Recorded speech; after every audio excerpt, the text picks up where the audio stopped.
राधे राधे, जय श्री कृष्णा। आप सभी का आपके अपने चैनल अर्चना भजन में बहुत बहुत स्वागत है। मैं अर्चना आज आपको अजय एकादशी की कथा सुनाऊंगी, साथ में पूजन विधि भी बताऊंगी और आपको पारण का समय भी बताऊंगी। पारण यानी आप अपना व्रत कब खोलते हैं, किस प्रकार खोलते हैं, कैसे दान पुण्य करके खोलना चाहिए, ये सब मैं आपको बताने वाली हूँ। तो आप वीडियो को फुल वॉच कीजिएगा। अगर चैनल पर नए हैं तो प्लीज़ सब्सक्राइब कीजिए, बेल आइकन प्रेस कीजिए ताकि आने वाली नोटिफिकेशन आपको मिलती रहे।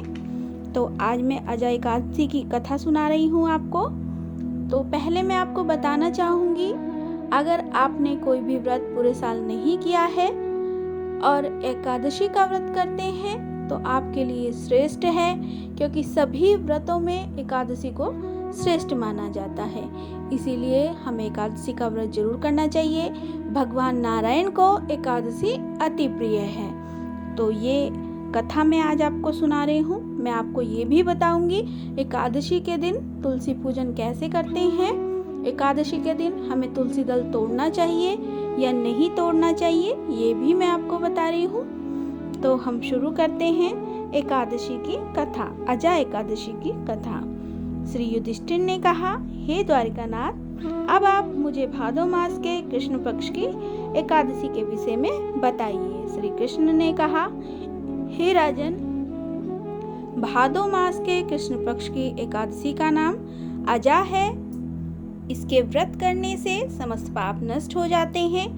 जो मनुष्य इस दिन भगवान की पूजा करके भक्ति पूर्वक व्रत करते हैं, उनके समस्त पापों का नाश हो जाता है। प्राचीन काल में हरिश्चंद्र नाम का चक्रवर्ती राजा राज्य करता था। वह अत्यंत वीर, प्रतापी तथा सत्यवादी था। उसने किसी अज्ञात कर्म तथा प्रतिज्ञा के कारण अपने राज्य को त्याग दिया और अपनी पत्नी और पुत्र को भी बेच दिया। स्वयं भी चंडाल के यहाँ नौकर बनकर रहता था।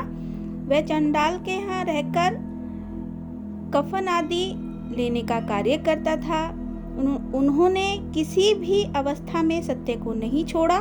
इस प्रकार जब उसे बहुत दिन बीत गए, उसे अपने कर्म पर बड़ा ही दुख हुआ और इससे मुक्त होने का उपाय खोजने लगा। उसे हर समय यही चिंता रहती थी, वह क्या करे। इस प्रकार चिंता रूपी शोक में बैठे हुए राजा के पास गौतम ऋषि आए। राजा ने उन्हें देखकर प्रणाम किया, हाथ जोड़कर अपने समस्त दुखों की कथा सुनाई।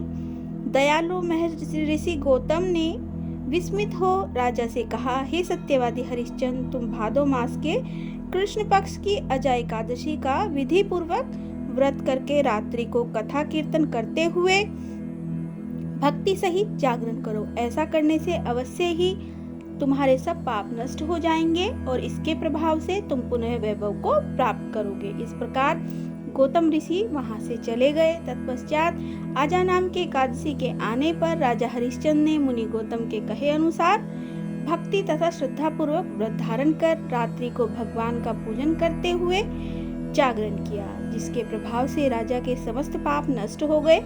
उस समय स्वर्ग में नगाड़े बजने लगे तथा आकाश से पुष्पों की वर्षा होने लगी। उसने अपने सामने ब्रह्मा, विष्णु, महादेव जी आदि सभी देवताओं को खड़ा पाया। तब उसने अपने मृतक पुत्र को जीवित तथा पत्नी को आभूषणों से युक्त देखा। इस व्रत के प्रभाव से उसे अपना राज्य पुनः प्राप्त हुआ और अंत में अपने परिवार सहित स्वर्गलोक को गया। हे राजन, यह सब अजय एकादशी के व्रत का प्रभाव था। जो मनुष्य इस एकादशी का व्रत करते हैं, रात्रि में जागरण करते हैं, उनके समस्त पाप नष्ट हो जाते हैं, अंत समय में स्वर्गलोक को जाते हैं। तो इस प्रकार से अजय एकादशी यहीं पे समापन करते हैं। अगली एकादशी जो आएगी वो भी मैं आपके लिए लेकर आऊंगी, तो आप जरूर सुनिएगा। अब हम बात करते हैं पूजन विधि की। तो हम पूजन, एकादशी का पूजन किस तरह से करते हैं। तो पहले हम बात करेंगे एकादशी पूजन की 10वीं तिथि से शुरू हो जाता है व्रत, क्योंकि 10वीं तिथि में हम सूर्यास्त के बाद अन्न नहीं खाते हैं और एकादशी के दिन उपवास करते हैं। द्वादशी के दिन हम इस उपवास को खोलते हैं। तो हम ब्रह्म मुहूर्त में उठेंगे, स्नान आदि करेंगे, पूजा पाठ करेंगे। हम भगवान विष्णु का पूजन करते हैं, शालिग्राम का पूजन करते हैं और तुलसी माता का पूजन करते हैं। इसमें हम कथा सुनते हैं, उनका विधिवत पूजन करते हैं। पूरा दिन हम भजन कीर्तन करते हैं, रात्रि में जागरण करते हैं। तभी हमारा जो व्रत होता है वो पूर्ण होता है, हमें इसका श्रेष्ठ फल मिलता है। तो जो द्वादशी में हम इसका पारण करते हैं, यानी अपने उपवास को खोलते हैं। तो इस बार 22 अगस्त को भी हम एकादशी का व्रत मना रहे हैं, 23 अगस्त को भी मना रहे हैं, लेकिन 23 अगस्त का जो व्रत है वो सर्वश्रेष्ठ है। हमें वो रखना हमारे लिए ज़्यादा अच्छा है। तो जो 23 अगस्त का हम व्रत रखते हैं उसका पारण हम 24 अगस्त की सुबह करेंगे। लेकिन पारण में पहले हम भगवान जी को भोग लगाएंगे, उसके बाद दान पुण्य करेंगे, उसके बाद अपना व्रत खोलेंगे। तो अब सब लोग प्रश्न करते हैं दान में क्या करना है।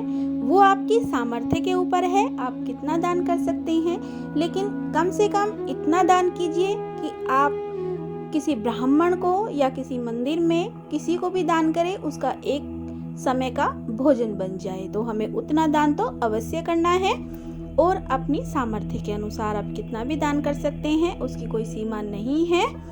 तो अगर आपको मेरी वीडियो पसंद आए तो एक लाइक ज़रूर कीजिएगा। अगर आपके कोई सुझाव हैं, आपके प्रश्न हैं, वो कमेंट करके आप ज़रूर बताइएगा।